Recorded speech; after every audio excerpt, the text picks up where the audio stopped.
Bueno, queremos dar esta mañana inicio a esta reunión, a este tiempo de pensar juntos más que de predicación, ¿no? Predicación me suena un poco fuerte. Es mi idea de poder reflexionar juntos sobre algunos pasajes bíblicos. Me quiero acercar hoy a algunas parábolas que me parece que son un instrumento magnífico, espectacular que usaba Jesús para poder transmitir enseñanzas tan profundas y tan fácil de entender para la gente de aquel tiempo, porque eran enseñanzas que se acercaban a realidades, ¿no?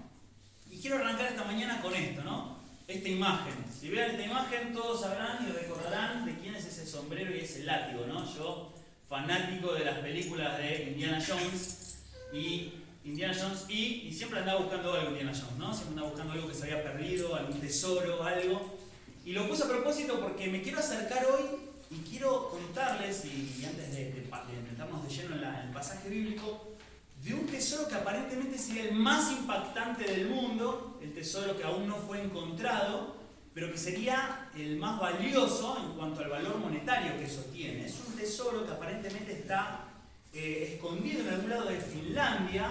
Es un tesoro que pertenecía a, probablemente lo pronuncie mal, Lemminkainen, ¿sí? Que aparentemente es hasta incluso una persona que hasta ahí ciertas historias y fábulas, vamos a decir, pero hay muchas historias detrás de este personaje. Pero aparentemente un descendiente de este Lemminkainen dijo que en su terreno, no, imagínense, hectáreas, dice que en algún lado ahí está escondido, que él es descendiente y él sabe que se escondió ese tesoro ahí. Y ese tesoro más o menos sería el equivalente a $20.000 millones e incluye, imagínense, todo tipo de joyas, de oro, de estatuas, artefactos, de todo. Y es un tesoro impactante que aparentemente en 1984 este descendiente dijo esto, de que estaba escondido en algún lugar de su terreno, del sitio donde tienen, imagino que castillos y demás. Y a partir de 1987 hay un grupo de personas que lo buscan y dicen que están muy cerca de encontrarlo, ¿no? Es una noticia que leí el otro día. 50.000 piedras preciosas, 1.000 artefactos. Bueno, tengo acá una serie de datos impresionantes, pero lo que me llamó la atención es que desde 1987 hay personas de diferentes países que incluyen, lo noté por acá, Rusia, Alemania, Países Bajos, Noruega, Suecia, Estados Unidos, Australia. Bueno, un montón de personas de un montón de países desde 1987 abocadas a encontrar este tesoro. O sea que le dieron, obviamente por el valor que tiene el tesoro, están dedicando muchos recursos para poder encontrarlo y dicen que están muy cerca de encontrarlo. Y yo pensaba en esto, ¿no? Y decía, bueno, esta gente buscó algo que aparentemente se escondió o se perdió. Y yo pensaba, si yo tuve alguna vez alguna situación parecida de perder algo. Y seguramente a todos nos pasó de que algo habremos perdido en algún momento y nos ha desesperado encontrarlo. Hoy, el celular, la billetera o la llave del auto son tres cosas que a mí al menos suele ponerme los pelos de punta, ¿no? Y me agarra la desesperación de decir dónde lo dejé, dónde lo escondí, dónde lo perdí.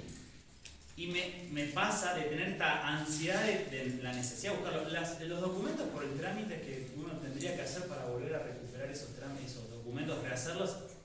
Y la llave del auto, porque bueno, también sabemos que es un problema, sobre todo si no estamos en casa y no tenemos la llave del auto encima. Y el celular, bueno, hoy pasa nuestra vida, ¿no? Los bancos, los contactos, la agenda, todo está metido dentro de nuestros celulares. Así que un poco la desesperación que yo he vivido y me he encontrado revolviendo la casa, levantando almohadones, yendo, viniendo, buscando, y cuando lo encuentro, qué felicidad, ¿no? Como que uno le vuelve el alma al cuerpo de haber encontrado la billetera, el celular o lo que haya perdido. Hay una parábola en las Escrituras que habla sobre algo que se perdió. Y Jesús había contado una serie de parábolas que hacían referencia a cosas perdidas, cosas que se habían perdido. Yo me quisiera acercar hoy a una, ¿sí? Que la vamos a proyectar ahí y se las voy a leer, que dice así. ¿O qué mujer, si tiene 10 monedas de plata, pierde una y no enciende una lámpara y barre la casa y busca con cuidado hasta hallarla? Cuando la encuentra, reúne cuando la encuentra, reúne a las amigas y vecinas diciendo: alégrense conmigo porque he hallado la moneda que había perdido. De la misma manera les digo que hay gozo en la presencia de los ángeles de Dios por un pecador que se arrepiente. Me parece una parábola hermosa y quizás uno podría decir hasta, bueno, sí, entiendo para dónde va. Pero a mí me llamaron la atención algunas cuestiones de esta parábola y algunas cosas de esta parábola que me gustaría poder desmenuzar juntos y poder pensar juntos algunas cuestiones que por ahí uno pasa desapercibido si no lo analiza y no se detiene un poquito. La parábola habla de una mujer. Y yo lo primero que dije es: ¿por qué una mujer? ¿Por qué Jesús no dijo un hombre? ¿O por qué no dijo un niño? ¿O un anciano? Dijo una mujer. Primer pregunta que me hago, ¿no? ¿Por qué habrá sido una mujer? La otra que me pregunto es: ¿por qué una moneda de plata? Ustedes saben que Jesús, cuando contaba parábolas, usaba un recurso, que es este recurso de la hipérbole, que era de exagerar para poder generar un impacto en las personas, ¿no? Por ejemplo, todos recordarán la parábola del sembrador, que el sembrador, ¿qué hace? Esparce las semillas, ¿no? Y eso es la primera cosa que a uno le llamaba la atención, porque dice: bueno, si el grano era algo preciado en esa época, no andaba uno revoleando grano arriba de las piedras del camino, uno como que era más cuidadoso en poner los granos en la tierra. Así que eso era una primera cosa llamativa. Pero lo otro, en este recurso de hipérbole que menciono, es que el grano que caía en tierra fértil rendía el 1 por 30, por el 60 y por el 100. O sea, un grano rendía 100 veces. O sea, era una exageración, ¿sí?, de un rendimiento tan alto de un grano. Todos los que más o menos tengan un poquito de conocimiento de lo que es, hoy estamos más alejados de lo que es el campo y demás, al menos acá en la ciudad, pero todos saben que el rinde de los campos no son tan altos, tan exagerados. Sin embargo, Jesús quería como hacer un énfasis en eso, en que el grano que caía en tierra fértil daba mucho fruto. Pero acá menciona una sola moneda. Yo digo: ¿por qué no habrá dicho una bolsa de monedas? ¿Por qué no habrá dicho monedas de oro? Como para darle, ¿no?, mayor relevancia, porque más o menos una moneda de plata, que era un denario, era lo que cobraba una persona en un día de trabajo. Entonces veo la actitud de la mujer de buscar, con mucho énfasis y con mucha desesperación, una moneda que uno dice: está bien, no vamos a despreciar el trabajo de un día, pero era de un día nada más. No hay como algo que a mí me llama la atención, por el contrario, es decir, ¿por qué solamente habrá dicho una moneda y no algo más valioso? Y ahí empecé a atar cabos e investigando me di cuenta de que en la antigüedad, y fui por un canal, por una calle, por una dirección, diciendo: bueno, en la antigüedad las mujeres tenían unas cadenitas de plata con 10 monedas, ¿sí? Y eso era como un adorno que llevaban en la cabeza y lo utilizaban las mujeres que estaban casadas. Las mujeres que estaban en matrimonio, que habían sido desposadas, tenían este adorno. Entonces digo: ok, si Jesús, si bien no lo dice en la parábola, pero recordemos que Jesús le hablaba a gente que vivía el contexto y sabía de lo que Jesús le hablaba, con lo cual le llegaba más directo. Y uno diría: si esa moneda era parte de esas 10 monedas que le daban identidad como esposa, le hubiese dado un valor mucho más importante y más significativo, y por eso quizás la desesperación, ¿no? Por otro lado, Jesús no lo dice acá. Digo, es algo que algunos teólogos dicen que podría llegar a ser de esa manera. Pero sin embargo, si fuese simplemente una moneda, si fuese simplemente el trabajo de un día, yo creo que lo que atrae la atención de todos es decir: ok, evidentemente esa moneda para la mujer era muy importante, a pesar de ser solamente el trabajo de un solo día. Le dio una importancia súper, ¿no? O sea, uno lo ve cuando lo seguimos avanzando en el mensaje. Así que podría haber sido una situación o podría haber sido la otra situación. Lo otro que llama mi atención en esta parábola es la actitud de la mujer que busca la moneda. Fíjense que la mujer no dice: bueno, y se le cayó y esperó hasta el día siguiente para poder buscarla, o se le cayó y esperó que volviera el esposo para que le diera una mano con los chicos a ver dónde estaba. No, dice que de forma inmediata encendió una lámpara, ¿no? Dice: pierde una moneda, no enciende una lámpara y barre la casa y busca con cuidado hasta que la encuentra, ¿no?, hasta hallarla. Entonces yo digo: bueno, evidentemente acá podría haber habido algunas situaciones también en cuanto a la búsqueda. Yo digo: bueno, evidentemente urgía buscarla, no se podía esperar. Si era de noche, había que encender una lámpara para que estuviese más iluminada la casa y salir a buscarlo. Y no de cualquier manera, barriendo y haciendo una búsqueda intensiva. Pero evidentemente no podía esperar esta búsqueda hasta el día siguiente. Tenía que ser de manera inmediata y no daba lugar a la espera. Entonces digo, bueno, quizás era de noche y por eso prendió una lámpara. O quizás era de día, pero con una lámpara podía mejorar la luz del lugar y ser más efectiva en la búsqueda. Así que podría haber sido cualquiera de las dos cosas, pero sin embargo, uno ve que la actitud de búsqueda es que la mujer se prepara para poder hacer esa búsqueda. Uno dice, oye, bueno, se me cayó algo, ¿qué hace? Prende la linterna, o el celular, ¿no? Y empieza a buscar rápido. Imagínense en la antigüedad lo que era prender una lámpara. No había 3 patitos ni fragata. No había pilas Everready. Las lámparas eran con aceite. Había que cargarlas con aceite. Había que poner una mecha lo suficientemente larga como para que prendiera. Y uno dice, ¿y dónde uno sacaba fuego? Y bueno, evidentemente había un brasero o algún lugar donde cocinaban y podían sacar fuego. Y si no tenían que ir a pedirle a algún vecino si les prestaba fuego. O me imagino que con chispas y con los métodos antiguos de generar fuego había que prender fuego. Así que no era algo tan sencillo y tan simple, tan rápido prender una lámpara. Pero la búsqueda lo ameritaba, la preparación y hacer lo que hubiese que hacer para poder buscar esta moneda que se había perdido. Yo pienso en todo esto y veo esta parábola de cómo la mujer busca la moneda perdida y me veo a mí buscando la billetera. ¿No? No puedo esperar hasta mañana. No, ya, porque si la perdí tengo que denunciar al banco que de la tarjeta. El celular, no, si lo perdí ya tengo que llamar al trabajo y darlo de baja, porque es el celular encima que es del trabajo, tengo que darlo de baja. ¿No? Desesperación. Si es la llave, no, ya ir a cambiar la llave de la puerta porque no vaya a hacer cosas que a la noche me entre porque tiene la llave y sabe dónde vivo. No, todas las conjeturas que uno hace acá. Típico de Argentina, que estamos tan perseguidos con un montón de cosas. Y veo a la mujer y veo mi actitud y digo, tal cual la mujer, tal cual yo.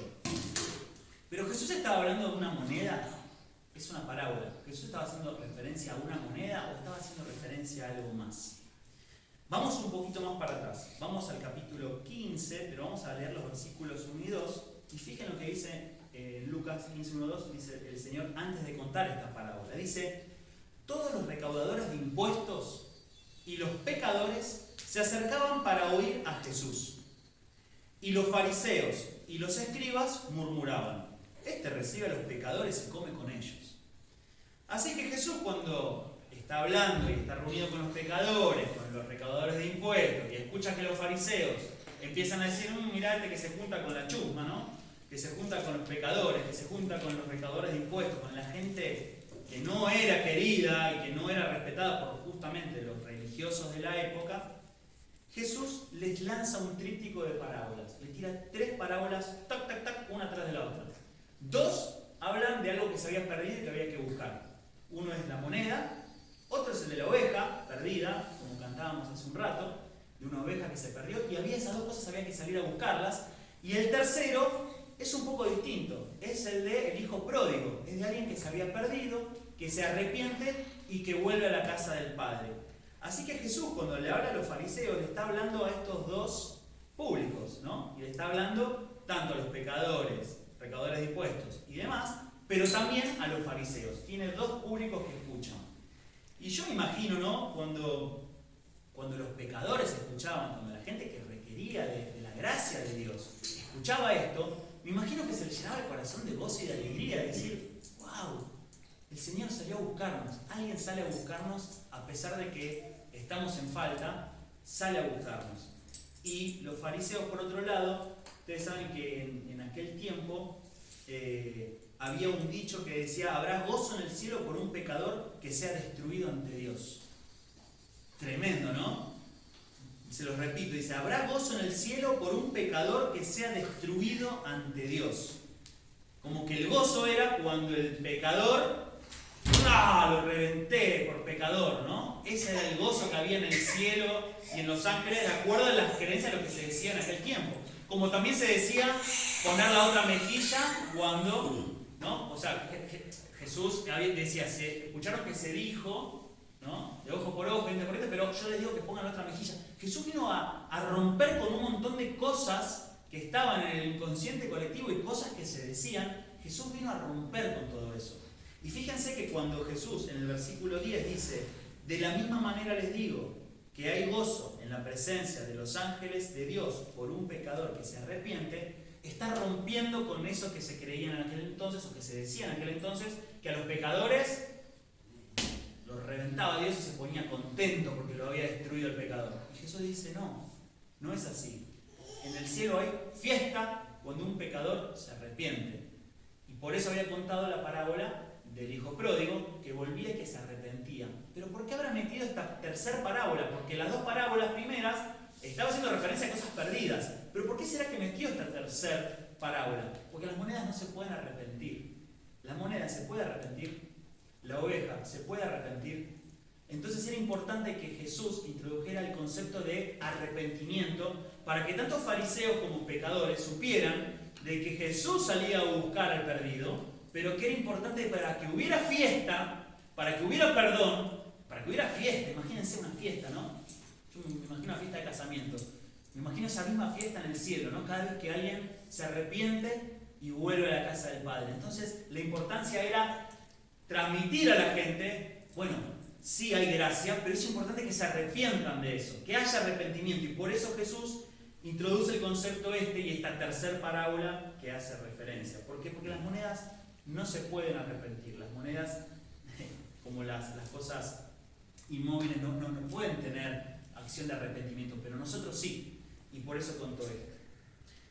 Ahora, cuando leemos esto, ¿no? Cuando leo todo esto, y ahora sí quiero entrar un poco a la reflexión, porque esto es como un poco la base de lo que Dios nos dejó como enseñanza, pero siempre es bueno entender de que este mensaje era dado, como hablábamos el domingo pasado, es un mensaje dado a la gente de ese tiempo, es un mensaje dado para la gente del tiempo que siguió, de la iglesia que comenzó. Es un mensaje para este tiempo, para nosotros. Por eso es importante que entendamos qué nos quiere decir esta parábola, qué le quería decir a la gente de aquel tiempo, pero qué nos quiere decir a nosotros hoy esta parábola, y para las generaciones futuras lo mismo. Y para empezar esta reflexión, yo me anoté algunas preguntas que me gustaría que pensáramos juntos, que compartiéramos juntos y pensáramos juntos.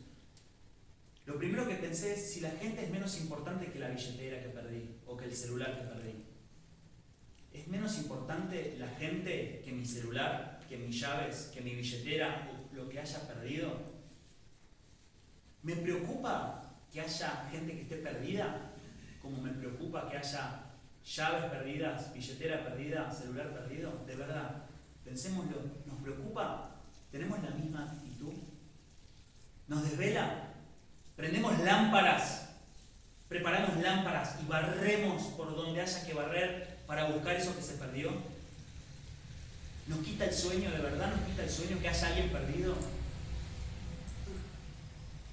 Muchas veces decimos, bueno, mi responsabilidad es la del sembrador. Yo tiro grano y voy tirando grano. El que la agarra y ya está, ¿no? Y a veces como que eso nos ayuda, ¿no? Es como que nos limpia la conciencia. Decir, bueno, ya le hablé de Dios y tal. No es que uno tenga que ser un pájaro carpintero, pero la actitud a veces de revolear grano parece que es la actitud que me deja con la conciencia tranquila. A veces ni siquiera eso, a veces ni siquiera tiramos granos, pero a veces parecería ser eso una excusa, ¿no? Son preguntas que me hacía y que me gustaría que pensemos como iglesia, ¿no? En lo individual, pero también como iglesia. ¿Vivimos con un propósito mayor que el de satisfacernos a nosotros mismos? ¿Hay un propósito mayor en nuestra vida que pensar en nosotros mismos? ¿Nuestras propias necesidades? ¿Para qué usamos nuestros bienes y recursos? ¿Para qué los usamos? ¿Para qué usamos el dinero que tenemos? ¿Para qué usamos lo que Dios nos da por gracia, por bendición? ¿Para qué lo estamos usando? ¿Para nosotros? ¿Solo para nosotros? ¿De verdad pensamos que eso que nos da Dios es para nosotros? ¿Solamente para nosotros? Claro que Dios se preocupa por nosotros y por darnos lo que necesitamos. Pero ¿de verdad pensamos que eso que nos da es solamente para nosotros?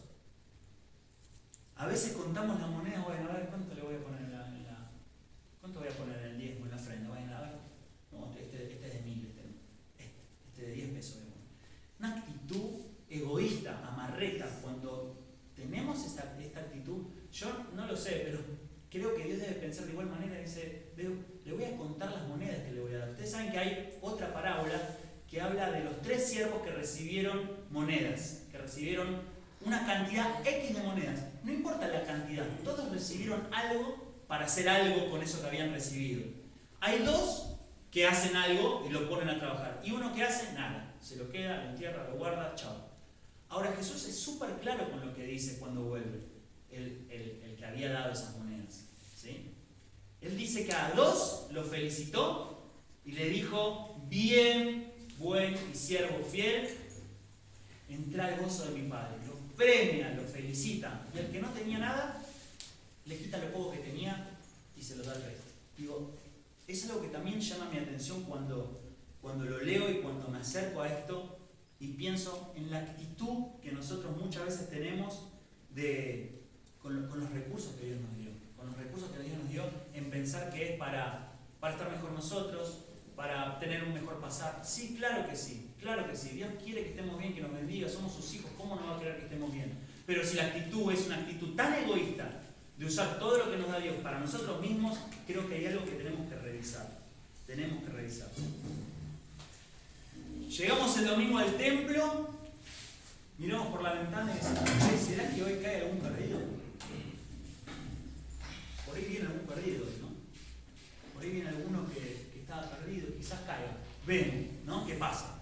Este domingo no, bueno, quizás el domingo que viene aparezca algún perdido. Yo cuando pierdo algo, cuando se me pierde algo, y a ustedes les pasa lo mismo, ¿qué es lo primero que hacemos? Primero nos desesperamos, pero después, ¿qué hacemos? Pensamos: che, ¿dónde se me perdió esto? ¿Cuándo fue la última vez que lo vi? ¿Cuándo fue la última vez que usé mi celular? ¿Dónde lo habré dejado? Hago memoria para ver dónde lo pude haber dejado y después salgo a buscarlo. Digo: ah, sí, el celular, no, cierto que lo dejé en la pieza. Bueno, en algún momento va a venir. No, hay que ir a buscarlo. El celular no tiene patitas, hay que ir a buscarlo. Lo que se pierde, hay que ir a buscarlo. Esa es la actitud. La actitud es de ir a buscarlo. A veces pasamos solamente 2 horas por domingo en el templo, en la iglesia, y es todo lo que hacemos y dedicamos al Señor. Y a veces ni siquiera 2 horas por semana, porque a veces venimos cada 2 o cada 3 semanas, y digo, es algo que quiero que reflexionemos juntos. ¿Qué actitud? ¿Qué estamos haciendo? Si el Señor nos dejó esto, ¿qué es lo que estamos haciendo? ¿Qué es lo que estamos haciendo? Yo cuando pienso cuando hablamos de un estándar de persona, ¿en quién pensamos? En Jesús. Ese es el estándar de persona a quien tenemos que seguir, ¿no? Digo, es el modelo. Tenemos que imitarlo, tenemos que tratar de reflejar su rostro, tenemos que tratar de incorporar sus enseñanzas. Ahora, cuando yo pienso en iglesia, en un modelo de iglesia, yo pienso en la iglesia primitiva. Ese debería ser nuestro modelo, ¿no? La iglesia primitiva eran los discípulos de Jesús, eran los que habían recibido la enseñanza de primera mano. Era una iglesia 7x24. No porque estaban 7 días a la semana, las 24 horas dentro del templo. Los tipos vivían el mensaje del Evangelio los 7 días de la semana, las 24 horas. Iban por el camino y por el camino pasaban cosas. En Hechos vemos que cada vez que pasaba algo ellos estaban yendo. Iban de acá para allá y pasaba esto. Iban de acá para allá. Iban en busca del perdido. Esa era la actitud que ellos tenían. Y Jesús les había dado un mensaje súper claro. El último mensaje que les bajó Jesús fue bien contundente y claro. Y fíjense que está acá. Lo proyectamos y lo leo. Dice: acercándose Jesús les dijo: toda autoridad me ha sido dada en el cielo y en la tierra. Vayan pues y hagan discípulos de todas las naciones, bautizándolos en el nombre del Padre y del Hijo y del Espíritu Santo, enseñándoles a guardar todo lo que les he mandado.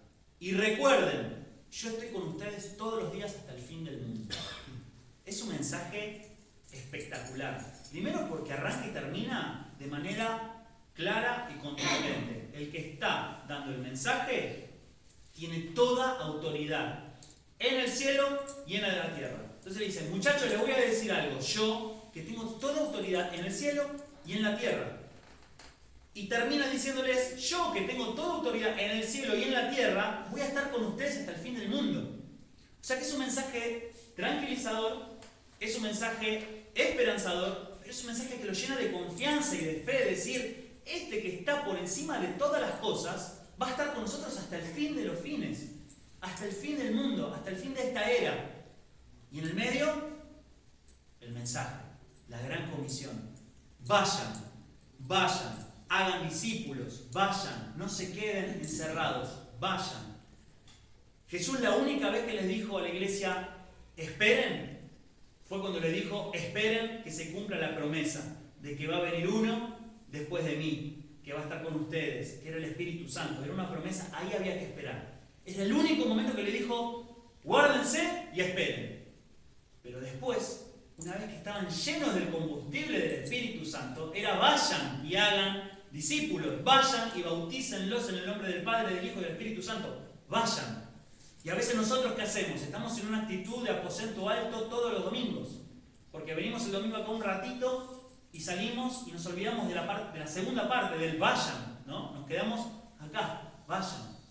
Me parece que es importante, es importante. Cuando yo pienso en gente que fue, ¿no? Y pienso en personajes importantes de la historia, héroes de la fe, yo pienso en un Moisés, David, Pedro, personas que fueron. Y uno dice, ¿qué tuvieron en común? Moisés, David, Pedro, ¿qué tenían en común? ¿Qué tenían en común? Lo primero que pienso es un Moisés enviado a hablar, tartamudo, parece un chiste. David, enviado a matar a Goliat, peticito, y el otro, un urso. Pedro, fundamentado diciendo que sobre esa verdad se iba a edificar la iglesia y enviado a predicar y a formar esa primera iglesia, miedoso. ¿Saben lo que tenían en común? No sus debilidades, tenían en común que le creyeron a Dios. Le creyeron a Dios lo que les había dicho. Vayan, que yo voy a estar con ustedes hasta el fin de los tiempos. Eso es lo que los unía. Eso es lo que tenían en común.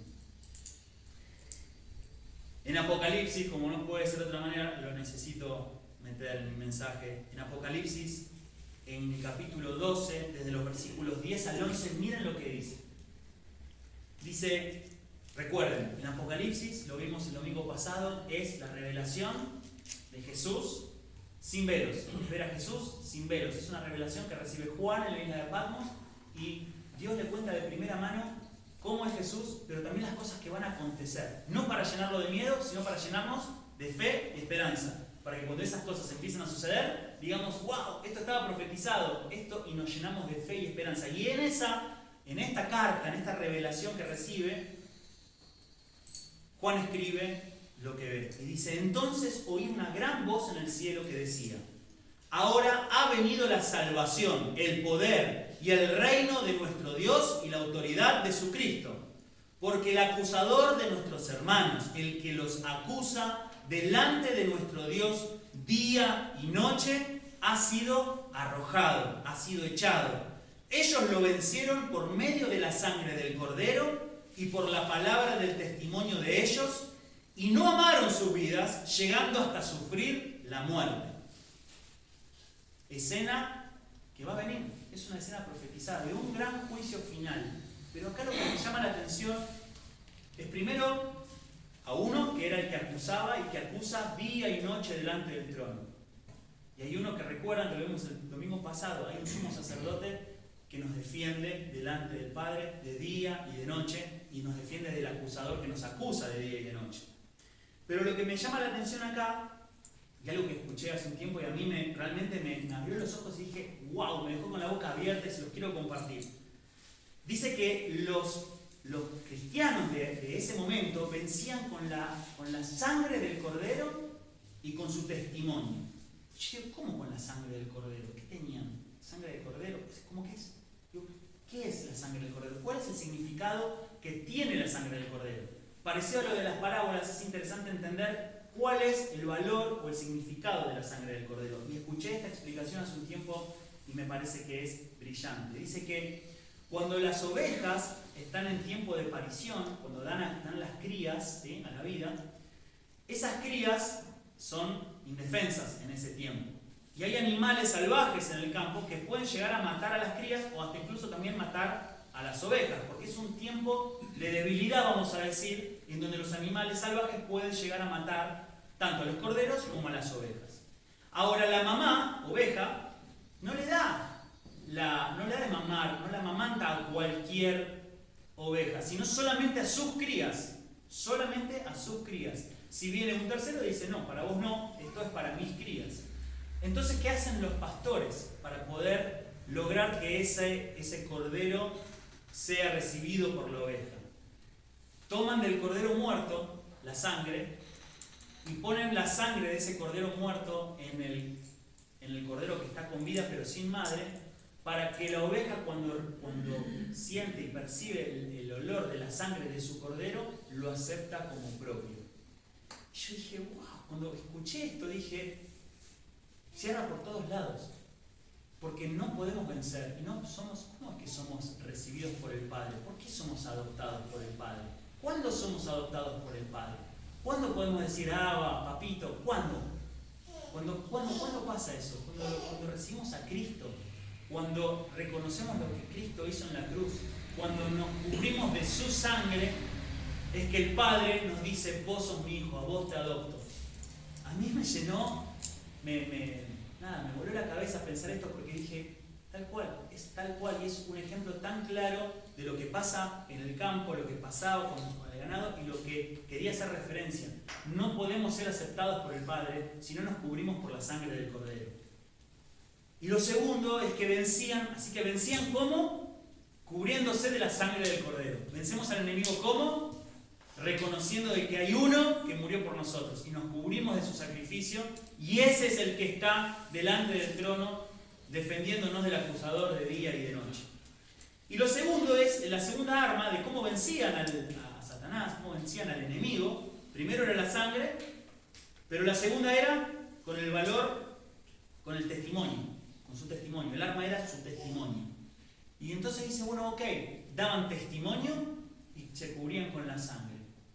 Y uno dice, bueno, ¿estamos cubiertos por la sangre? Sí. ¿Damos testimonio? Sí, cada tanto en Facebook pongo un estado, Cristo te ama. Cada tanto pongo un estado en la iglesia. Yo creo que eso no es el testimonio. Creo que el testimonio es otra cosa. Creo que el testimonio pasa por otro lado. No pasa por un estado o por una linda foto en Facebook. No pasa por ahí. Y uno dice, bueno, ¿sabes lo que pasa? Que yo, mi testimonio, ando flojo de testimonio. Lo hablamos esto alguna vez, ¿no? De decir, bueno, ¿cuál es nuestro testimonio? Porque uno escucha, hay testimonios que uno dice, oh, ¿escuchaste este testimonio? Te ponen en la piel de gallina, hay testimonios que te hacen llorar. Dice, no, sabes, yo fui abandonado, estuve en las drogas, estuve a punto de tirarme de un puente, suicidarme porque estaba en un momento de depresión, estaba pasando por un montón de situaciones muy complejas.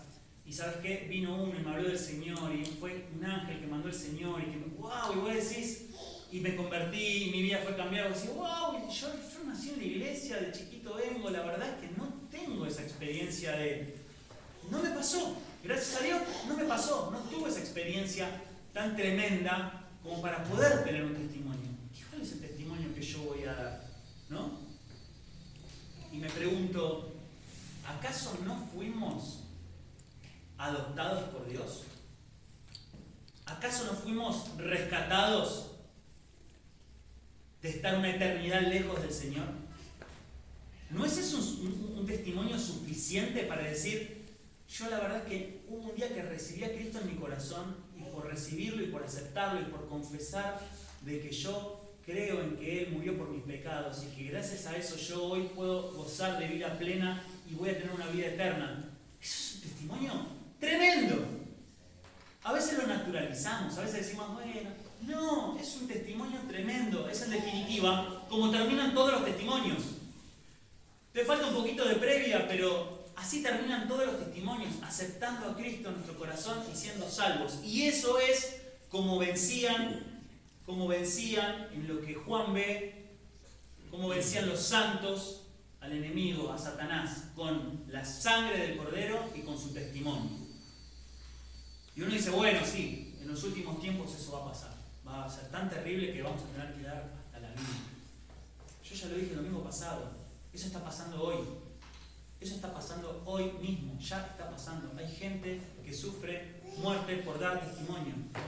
No hace falta sino leer un poquito de las noticias de países extremistas que tienen religiones opuestas y son extremistas y que dan muerte a los cristianos. Lo habrán leído seguro, en Irán, en Corea. ¿Cuántos países tenemos esta situación que están viviendo y ellos dan su testimonio? Y me llama la atención que dice, y vencían, dice el versículo, dice, Ellos lo vencieron por medio de la sangre del Cordero y por la palabra del testimonio de ellos, y no amaron sus vidas, llegando hasta sufrir la muerte.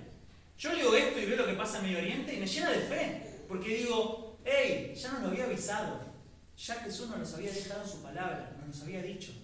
Pero lo que me llama la atención es que el concepto de éxito que tenemos hoy en esta sociedad, el éxito es ganar mucho dinero, el éxito es tener muchos coches, el éxito es tener una gran casa, y digo, está bueno tenerlo, y gloria a Dios que lo tenés, y qué bendición, y qué bueno que lo puedas disfrutar, y nos alegramos como cuerpo que haya gente que le esté yendo bien, está buenísimo, pero eso no es éxito,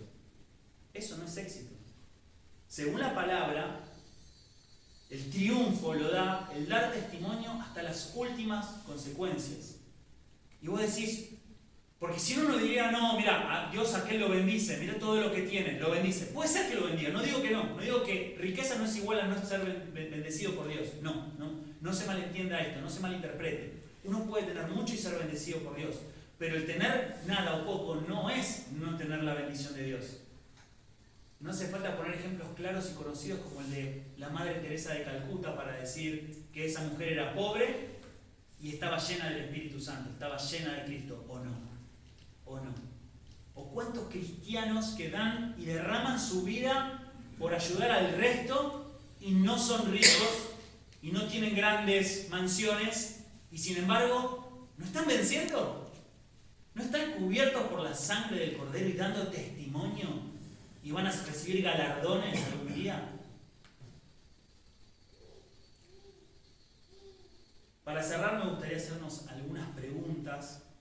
Sigo con las preguntas. Y me preguntaba y digo, cuando uno lee esto y entiende qué es lo que nos está invitando Jesús en su palabra, ¿a qué nos invitó? ¿Cuál era el mensaje que le dejó a los muchachos ahí que estaban ahí y que después se replicó en la iglesia hasta el día de hoy, ¿no?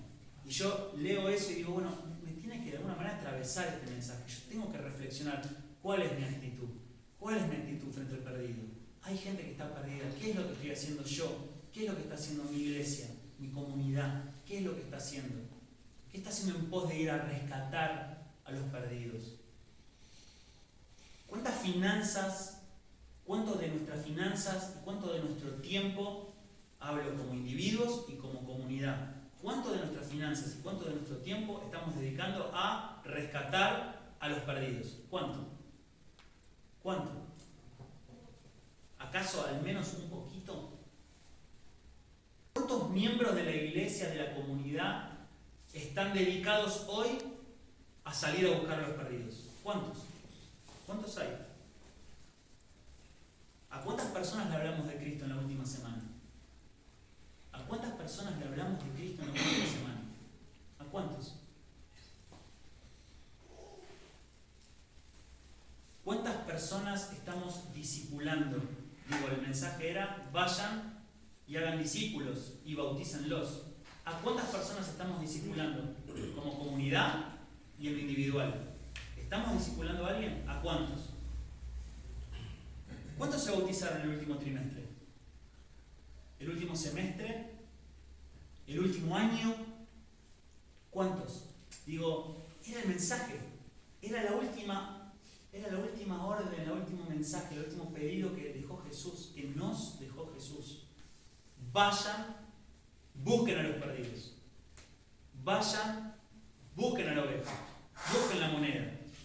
Búsquenlas. Discipúlenlas. Bautícenlas. Si bien hoy, en este tiempo, estamos viviendo ya para mí la gran cosecha, porque se convierten por día más cristianos que nunca en la historia. Nunca en la historia hubo tantos cristianos sobre la tierra. Es un tiempo en donde la cosecha y el mensaje se está replicando, pero esto nos tiene que mover a nosotros, iglesia, a esta comunidad, a nosotros como individuos. Tenemos que pensar qué es lo que estamos haciendo, cuánto tiempo estamos dedicando.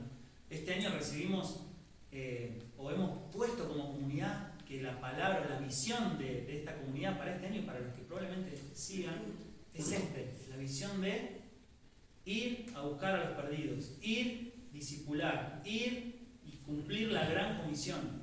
Creo que eso es lo que Dios hace un tiempito nos está invitando a hacer. Hace un tiempito hace unos cuantos años que Dios nos está llamando la atención con esto. Nos lo llamó con la pandemia, ¿no? Una pandemia que nos cerró los templos, este templo cerró y no nos podemos reunir.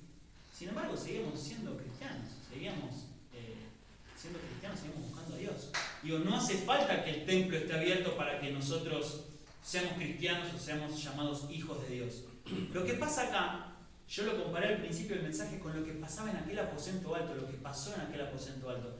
Esto es como vamos muchachos, como los equipos de fútbol antes de salir a la cancha, que se abrazan, está la arenga y vamos, ¿no? Yo lo comparo con eso, con un tiempo de adorar, de alabar, de llenarnos del Espíritu de Dios y que sea un combustible para la semana, pero que no sea el único combustible. Busquémoslos en la semana también a Dios, leamos la palabra, tengamos un tiempo de separar para orar, tengamos un tiempo para poder alimentar nuestro espíritu, pero cumplamos la gran comisión. El mandato es ese. No somos iglesia para estar 2 horitas, horita y media dentro del templo los domingos, como dije antes, una vez por semana, cada 2 semanas, cada 3 semanas, depende cómo esté mi agenda. Pasa por otro lado, la iglesia pasa por otro lado, pasa por ir y buscar. Urge que volvamos a poner este mensaje de Jesús como estandarte, como prioridad. Urge que lo hagamos como iglesia, no solamente local, sino como iglesia global. Urge que lo hagamos porque hay alguien que está perdido. Y así como la mujer buscó la moneda perdida de manera desesperada y sin detener el tiempo, sin esperar, sino que prendió la lámpara y barrió todo y lo buscó y se alegró, porque hay fiesta en el cielo cuando un perdido y cuando una persona se arrepiente y vuelve a Cristo. Ese tiene que ser nuestro sentir, nuestro mover. Así que bueno, así termina lo que quería compartir en esta mañana. Espero que podamos pensarlo, meditarlo y que podamos ponerlo en práctica por sobre todo. Que no sea simplemente una palabra dada, compartida y pensada entre todos, sino que sea algo que nos motive. Recuerden lo que dijo Jesús. Yo tengo dominio en el cielo y en la tierra. Voy a estar con ustedes hasta el último minuto de su vida, les voy a estar acompañando. Moisés era tartamudo y fue. David era peticito, pero fue. Pedro era miedoso, pero fue. Que no te engañe el enemigo diciéndote, no, vos no sabés hablar, no, vos no tenés buen testimonio. Tenés el más lindo testimonio que podemos llegar a tener, que es que somos salvos, que es que tenemos a Cristo en nuestro corazón y gracias a eso vamos a vivir y reinar, promesa de Dios, con Él por siempre. Así que los invito a que nos pongamos de pie, que podamos tener una oración y cerrar.